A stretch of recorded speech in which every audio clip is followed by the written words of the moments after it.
Hi, my name is K Whitehead. I'm an executive and leadership coach, and welcome to my weekly video blog post. And if you've been watching over the last several weeks, you know that I'm now exploring the work of Kouzes and Posner in their book, The Leadership Challenge.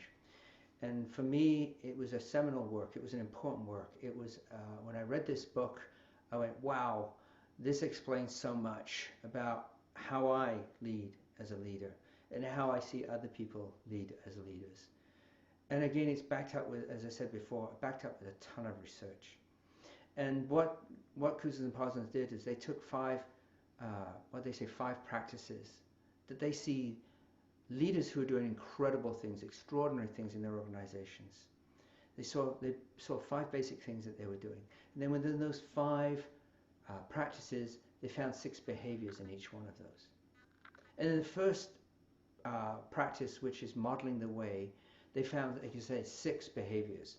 And the third behavior that they found was follows throughs on promises and commitments that he or she makes. Following through on commitments that leader makes. Think about that for a second. You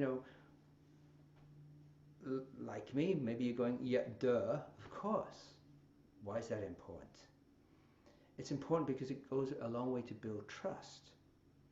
It goes a long way to build rapport between individuals. If I say I'm going to do something, let's do it.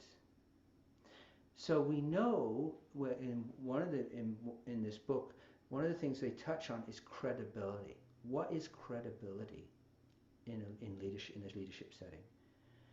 And what they boil it down to is that leader, you know, they do what they say they will do. They say it and they do it. It's that important. Now, modeling the way, again, we're being observed. And if we're expecting our staff to follow through on things they've committed to doing, or, you know, we've asked them to do something, they commit to doing it, and we want them to follow through, we better be doing it ourselves. Right? It's not that, you know, say as I do, not what I do. It's not that. So as leaders, we need to remind ourselves of that. That if we've made commitments, we follow through with them.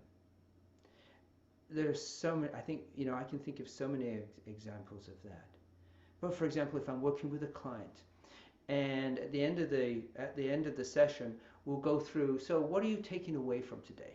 What are you taking away from today's session?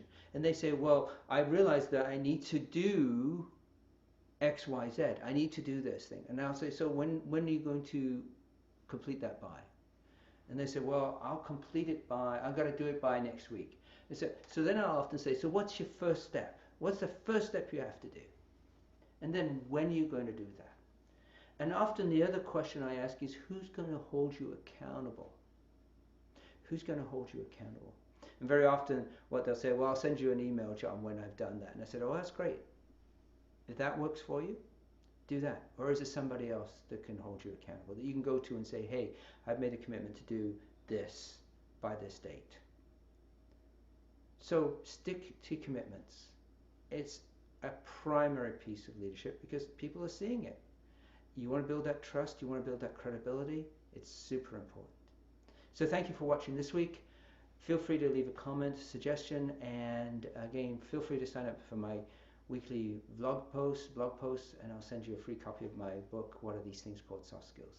Thanks, and we'll see you again next week.